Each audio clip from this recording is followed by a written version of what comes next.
Cara menggarunya di mana gatat? Di pipi umpamanya kan. Taruh tangan Bapak Ibu begini. Taruh tangan Bapak Ibu, gerakkan satu aja, gerakkan satu jari ini. Nah ini.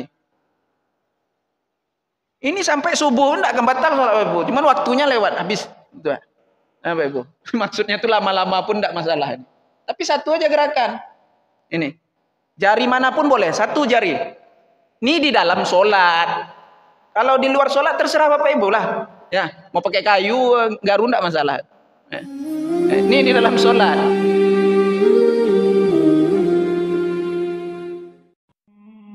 Gerakan yang sedikit. Ya, gerakan yang sedikit. Apa itu gerakan yang sedikit? Gerakan yang tidak berturut-turut sebanyak 3 kali. Ya. Gerakan yang tidak berturut-turut sebanyak 3 kali. Kecuali gerakan pada bahagian anggota yang tertentu yang dimaafkan. Berulang-ulang kali, berturut-turut pun tidak masalah, Bapak Ibu yang dimuliakan Allah. Seperti gerakan bibir. Gerakan 2 bibir ketika membaca surah Al-Fatihah ataupun surah-surah pilihan. Tentunya bergerak bibir kita kan. Karena surah Al-Fatihah adalah rukun qauli yang mesti dibaca, yang mesti si pembaca itu mendengar apa yang dia bacakan. Sekedarlah ya. Kemudian Bapak Ibu yang dimuliakan Allah, gerakan yang dimaafkan lagi yaitu gerakan kedipan mata di dalam sholat. Itu juga dimaafkan. Ya, beberapa kali pun ya berturut-turut pun tidak masalah. Ya, itu yang dimaaf. Ya. Jadi gerakan yang sedikit meski tidak sampai membatalkan sholat maka hukumnya makruh.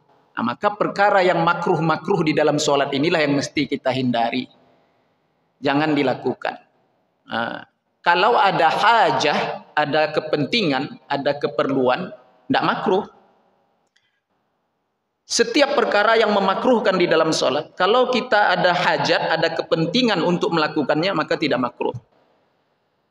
Nah, tapi kalau tidak ada hajat, tidak ada kepentingan, makruh.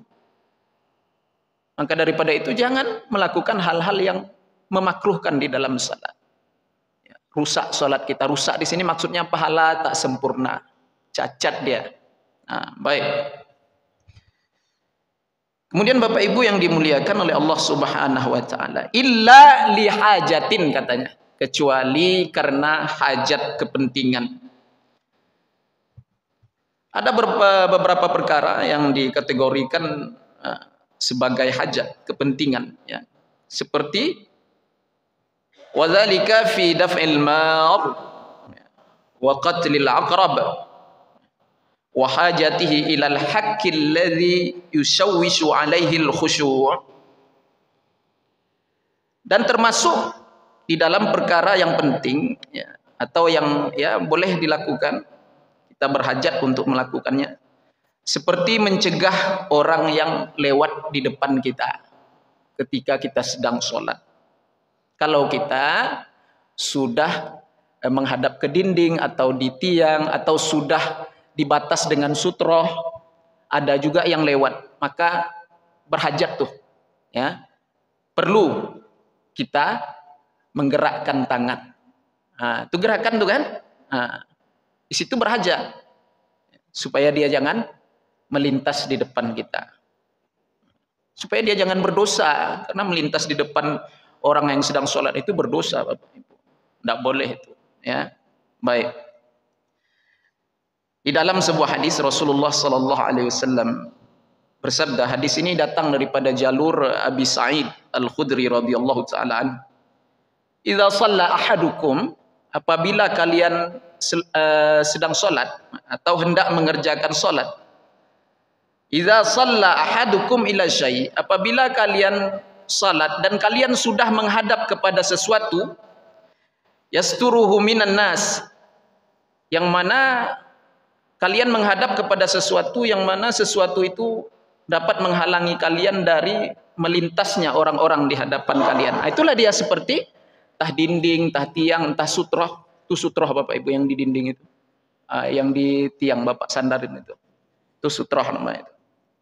Nah, kalau sudah menghadap kepada sesuatu yang dapat membatasi kita, ya, dari sekalian manusia yang hendak melintas di hadapan kita, maka dikatakan fa'arada ahadun an yajtaza baina yadai. Maka ada juga orang yang mau lewat di depannya.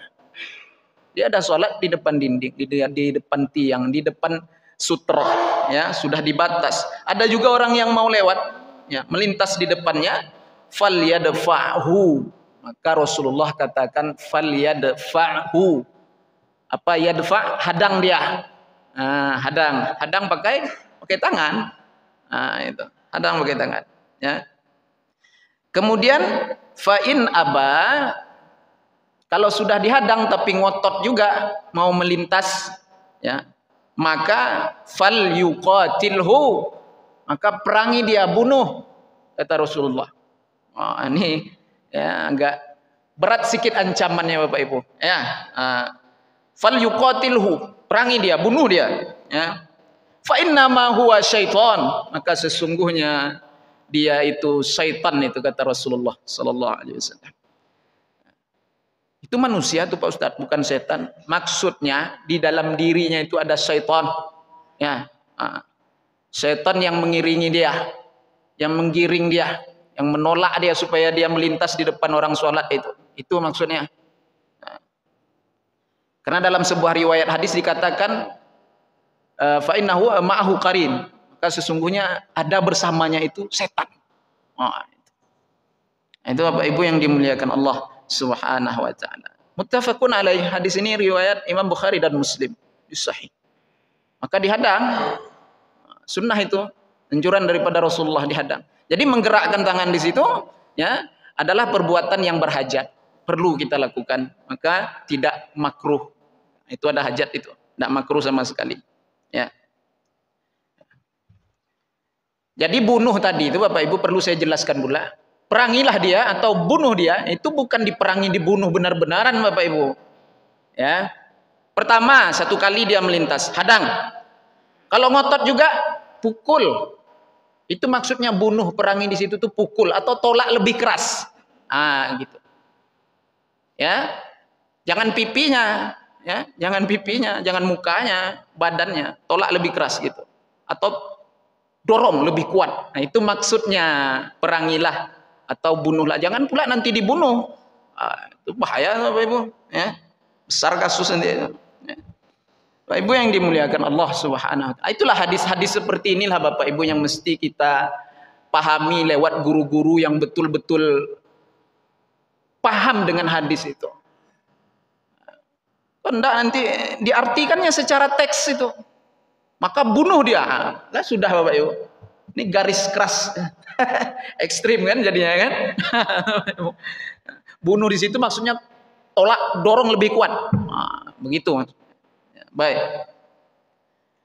Kemudian Bapak Ibu yang dimuliakan oleh Allah Subhanahu wa taala, termasuk juga di dalam perkara yang perlu dilakukan, dikatakan berhajatlah, penting untuk dilakukan. Wa qatlil aqrab, membunuh kalajengking di dalam sholat. Nah, itu bertanya Bapak Ibu, macam mana cara membunuhnya? Kan itu. Pakai apa? Nah, kan? Sempat pula mencari blotina, kayu. Nah, sendal. Kan enggak. Zaman Nabi sholat pakai sendal, Pak. Atau sendal di belakang dia, di samping dia. Dia apa-apa, mudah pakai sendal. Ya kan? Jadi Bapak Ibu yang dimuliakan Allah Subhanahu wa taala, di dalam hal ini sebenarnya kalau kita masuk ke dalam bidang ilmu fikih secara khusus lagi, walaupun boleh membunuh, tentunya standar gerakannya sesuai dengan anjuran fikih mazhab Asy-Syafi'i. Kalau 3 kali berturut-turut, ya, 3 kali berturut-turut, gerakan anggota badan yang besar 3 kali berturut-turut tetap membatalkan sholat. Jadi usahakan 2 kali pukul mati dia, atau 1 kali pukul mati. Nah itu, agak sulit tuh Bapak Ibu, ya kan? Kalau enggak dihalau aja, lewat dia depan kita dihalau aja gini. Berani ya Bapak Ibu megangnya? Dihalau aja gini ya. Ya tentunya di rumah ya kan. Kalau di masjid pula, ya kan, kita halau gini lekat. lengket pula, dia nempel sama kawan sebelah, kan? Mau dihalau kemana ya kan? Tidak ada jalan. Kalau di rumah bisa. Jadi gimana nih Bapak Ibu? Lihat suasana lah ya, mana yang baik. Tapi tetap standar gerakannya mengikut fikih di dalam mazhab Imam Syafi'i. Kalau membutuhkan gerakan yang banyak berturut-turut lebih dari 3 kali, ya, maka membatalkan sholat. 3 kali berturut-turut membatalkan sholat. Tetap membatalkan sholat. Jadi kalau sekiranya mengancam ya batalkan aja sholat. Dia 2 itu Bapak Ibu disuruh bunuh sama Nabi. Dalam sebuah hadis dikatakan uqtulul aswadain. Bunuhlah 2 hitam, 2 yang hitam. Itu. Kalau bahasa kitanya 2 ekor si hitam. Itu. Bunuhlah 2 ekor si hitam di dalam sholat itu. Ya, fis shalah kata Rasulullah. Di dalam sholat nih Rasulullah. Apa itu al-hayyah? Ular. Yang kedua al-aqrab, kalajengking. Kalau kalajengking bisa lah dihalau-halau Bapak Ibu. Ya. Kalau ular kobra naik ya. Kalau kalajengking itu datangnya dia diam-diam, tenang aja gayanya kan, tenang aja dia lewat. Kita tidak terkejut kali. Kalau ular kobra itu kan kita langsung keluar dari sholat Bapak Ibu. Ya. Langsung meloncat aja kita kan, tegak gitu kan. Kalau yang sudah mengancam nyawa seperti ini, khawatir kita batal gak jalan sholat. Tidak usah icak-icak khusuk pula lagi. Ya. Bapak Ibu yang dimuliakan Allah Subhanahu Wa Taala. Bukan Sayyidina Ali. Kalau Sayyidina Ali Pak, memang terkenal khusuknya di dalam sholatnya luar biasa. Itu ketika dicabut anak panahnya yang menembus ke betis kakinya itu, memang tidak bisa ditarik, dikeluarkan Pak. Semua sahabat sudah coba itu, mau mengeluarkannya, ditarik, tidak bisa. Di selah tulang betis itu masuk. Itu dicabut di dalam sholat Pak, nggak kerasa. Itu Sayyidina Ali. Bismillahirrahmanirrahim, assalamualaikum. Mana udah siap, tidak sadar dia Bapak Ibu. Kita nyamuk aja dah sibuk kita kan, nepuknya tidak tanggung kita. Ya. Bapak Ibu yang dimuliakan Allah Subhanahu Wa Taala. Nah, itu karena ada anjuran dari Rasulullah Sallallahu Alaihi Wasallam. Maka gerakan itu tidak memakruhkan sama sekali karena ada hajat, ada keperluan itu. Ya, baik. Tapi tetap standar gerakannya mengikuti fikih ya, Bapak Ibu ya. Nah. Kalau mazhab Imam Hanafi, Bapak Ibu, gerakan satu tangan walaupun anggota yang besar ini, satu tangan ini tidak membatalkan sholat. Ini mazhab Hanafi. Nah. Ya, kalau untuk hal-hal seperti ini darurat nih kan, bolehlah taklid mazhab Hanafi, tidak batal. Kalau standarnya mazhab Imam Syafi'i di dalam bab gerakan itu 3 kali berturut-turut batal. Menggunakan satu tangan sekalipun 3 kali berturut-turut batal. Mazhab Hanafi satu tangan tidak batal, 2 tangan baru batal. Seperti memperbaiki kain sarung melorot, 2 tangan batal. Itu Hanafi. Boleh Bapak Ibu.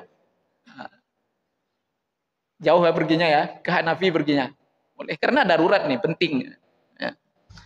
Bapak Ibu yang dimuliakan oleh Allah Subhanahu Wa Taala. Ya. Nah itu. Jadi yang berturut-turut itu seperti apa Pak Ustadz? Nah, apalah saya jelaskan dulu sedikit di sini. Ya, walaupun bukan fikih nih Bapak Ibu, kita masukkan sedikit fikih ya. Ini kitab tasawuf Bapak Ibu. Ya, tapi berbicara hal-hal yang bersangkut paut dengan fikih yang mesti kita tahu masalah-masalah ini. Nah, jadi jangan bilang orang tasawuf tidak ngerti fikih itu salah tuh Bapak Ibu. Justru orang tasawuf itu dasarnya fikih. Dasarnya fikih. Orang yang udah hebat-hebat fikih semua itu yang masuk belajar tasawuf itu. Ya. Tapi kalau tidak hebat fikihnya, tidak ada dasar fikihnya, belajar tasawuf hati-hati, bisa nyasar. Nah, itu yang mesti dihati-hati kan itu. Ada, bukan tidak ada, tapi kebanyakan yang sudah belajar tasawuf itu orang-orang yang sudah lolos fikih, udah mantap fikihnya, dasarnya udah kuat. Fikih ini kan dasar Bapak Ibu, pondasi. Nah, boro-boro kita makrifat, cebok aja ndak betul lah kan kacau. Cebok tuh fikih, Pak, betul lah, toharoh. Boro-boro makrifat, ya, udah ngomongin alam malakut, jabarut, segala macam. Cebok ndak pandai, kacau Bapak Ibu. Ke neraka juga perginya. Kenapa? Fa inna ammata adzabil qabri minhu. Karena banyak orang yang diazab di dalam kubur itu kata Rasulullah karena air seninya. Cebok tak becus asal-asalan. Fikih itu Bapak Ibu dasar. Fikih itu dasar. Nah. Bapak Ibu yang dimuliakan oleh Allah Subhanahu wa taala. Jadi sedikit saya membahas tentang gerakan ini ya. Jadi yang berturut-turut itu seperti ini Bapak Ibu. Ini di dalam mazhab Imam Syafi'i. Berturut-turut itu seperti ini. Umpama menggaru dia, ya, menggaru dia. Ah, nih, ini udah bergerak satu anggota tangan, lengannya udah bergerak. Ini anggota besar nih. Nah, di dalam fikih mazhab Imam Syafi'i ini anggota yang besar, bergerak berturut-turut 3 kali. Ah, ke atas 1 nih, 2 ke bawah, ke atas lagi 3, batal salat. Jadi jangan sembarangan di dalam salat tuh. Asal aja nggaru. Nggak boleh nggaru kayak gini dalam salat Bapak Ibu. Nggak boleh nggaru kayak gini. Nggak boleh, batal salat. Dikatakan di dalam kitab ini termasuk juga di dalam perkara yang mesti dilakukan, perkara yang berhajat untuk kita lakukan. Apa itu? Al-haq, ya, ilal haqqil ladzi yushawwisu alaihi al-khusyu'. Seperti gatal yang dapat merusak kekhusukannya di dalam salat. Maka boleh digaru, enggak makruh. Tapi cara menggarunya itu tentunya mesti masuk ke bidang ilmu fikih. Ini tasawuf. Tak makruh karena dapat merusak kekhusukan kita di dalam salat. Maka butuh kita menggaru itu. Cara menggarunya di mana gatal? Di pipi umpamanya kan, taruh tangan Bapak Ibu begini. Taruh tangan Bapak Ibu, gerakkan satu aja, gerakkan 1 jari ini. Nah ini. Ini sampai subuh enggak akan batal salat Bapak Ibu. Cuman waktunya lewat habis. Gitu. Nah, Bapak Ibu. Maksudnya itu lama-lama pun enggak masalah. Tapi 1 aja gerakan. Ini. Jari manapun boleh, 1 jari. Ini di dalam sholat. Kalau di luar sholat terserah Bapak Ibu lah. Ya, mau pakai kayu, garu enggak masalah. Ini di dalam sholat. Ini di dalam sholat. Taruh di mana gatal? Di sini. Taruh tangan. Gerakkan 1 begini. Jangan begini. Batal sholat. Nah, itu berturut-turut. Ya. Tapi kalau tidak ada hajat sama sekali, tidak perlu sama sekali, kemudian suka bergerak, Pak. Walaupun tidak 3 kali berturut-turut, tapi orangnya suka bergerak. Bergerak sekali jedah dia. Nah, itu tidak dihitung berturut-turut tuh, Pak. Nanti bergerak pula sekali lagi dia. Jedah dia. Ada apa? Orang suka melurut-lurut janggutnya. Dilurutnya janggutnya begini. Diletakkannya tangan lagi. Jedah ya. Ada jedah tidak apa-apa. Tidak dihitung berturut-turut. Kemudian dilurutnya lagi janggutnya. Itu makruh. Karena tak penting. Tak ada hajat itu. Makruh. Atau beki peci. Orang kita kan macam-macam kalau udah di dalam sholat tuh, Pak. Ada yang gelisah, aneh-aneh orang kita dalam sholat. Macam-macam kelakuan orang kita dalam sholat. Sarungnya dah kuat, pegang-pegangnya juga lagi dalam sholat. Was-was tuh, hati-hati. Was-was setan tuh bisa mewaswaskan kita di dalam sholat kita. Mulai dari kita bersuci, berwudu, niat, takbiratul ihram, dia selalu mewaswaskan hati kita. Itu. Ini ada juga nanti akan dibahas tentang was-was ini. Bapak Ibu yang dimuliakan oleh Allah Subhanahu wa taala. Itu. Kemudian saya tambahkan lagi nih. Adapun gerakan yang kasar atau keji itu walaupun tidak berturut-turut 3 kali Bapak Ibu langsung batal. Adapun gerakan yang kasar atau yang keji walaupun tidak berturut-turut 3 kali itu udah langsung batal. Seperti apa gerakan yang kasar yang keji itu Pak Ustadz? Di dalam fikih diistilahkan al-wathbah al-fahishah. Al-wathbatul fahishah. Loncatan yang kasar, yang keji. Seperti apa? Umpamanya saf di depannya kosong nih. Umpamanya saf di depannya kosong, orangnya mungkin batal wudhunya, entah apalah kan, keluar dia kan kosong. Yang di kanan kiri dia tidak mau ngisi. Nah, ini akibat tidak paham juga nih Pak. Yang di dekat itulah yang ngisi. Yang kiri kanan itu ngisi terus gitu. Jangan sampai yang di belakang pula. Kasihan kawan tuh jauh-jauh dari saf belakang itu. Yang di sebelah tuh ngisi ya. Geser. Nanti yang kosong di sebelah tuh geser lagi, geser gitu seterusnya. Tapi kalau yang di belakang mau maju ya enggak apa-apa juga sebenarnya. Ya. Tapi tentunya cara melangkah itu ada Pak di dalam fikih. Standar melangkah itu seperti apa supaya jangan batal sholatnya. Imam Syafi'i kan 3 kali berturut-turut batal. Jadi jalannya gini Pak. Ini kosong nih di depan nih. Kosong depan nih kan jalannya. 1, 2. Jeda dulu. Itu. Kan jalan santai Pak. Batal pada tuh. 3 kali berturut-turut. 1, 2, 3. 3 kali berturut-turut. Nah, jadi 1, 2. Jeda dulu. Angka lagi. Hitungnya 1 lagi nih. 1, 2. Itu. Yang al-wathbatul fahisyah, meloncat yang kasar, yang keji, itu langsung batal, Pak. Walaupun sekali dia menundukkan badannya seperti ini. Ah, itu. Dia mau terbang ngisi, batal langsung batal. Langsung batal, ya. Ah, itu. Mana tahu ada, Pak, ya biar cepat kan? Ah, langsung aja dia. Ya. Dia bungkukkan badannya, loncat dia, batal salat langsung. Itu keji, perbuatan yang keji. Atau di dalam istilah fikih juga dikatakan ad-darbatul mufritah. Ad-darbatul mufritah. Pukulan yang kasar, pukulan yang keji. Seperti dia mau menghadang orang sholat tadilah. Kita menghadang tuh begini. Atau begini menghadangnya. Kalau dia ngotot juga, tolak badannya. Atau pukul begini, tolak badannya. Ya, bukan begini. Ah, itu enggak boleh. Ad-darbatul mufritah, pukulan yang memalingkan badannya atau ya bentuk mau mukul betul-betul lah, Pak. Ah, kawan ini dah dilarang enggak ngerti juga kan? Ah, katanya kan, itu dah batal salat itu. Ya, batal salatnya itu. Pukulnya dengan gaya seperti itu batal salatnya. Itu pukulan yang keji. Itu di dalam fikih dibahas, Bapak Ibu yang dimuliakan Allah. Di dalam fikih dibahas. Itu istilah-istilahnya. Al-wathbatul fahisyah, ad-darbatul mufritah. Itu. Baik. Kemudian Bapak Ibu yang dimuliakan oleh Allah Subhanahu wa taala. Nah. Kemudian masalah selanjutnya, ya. Kemudian masalah selanjutnya, wa mahma tata'aba fala ba'sa ay yad'a yadayhi 'ala fi. Tatkala ketika menguap, maka dibolehkan seseorang itu meletakkan tangannya di mulut. Boleh. Nah, ini gerakan yang seperti ini termasuk dikategorikan gerakan yang berhajat. Perlu kita lakukan.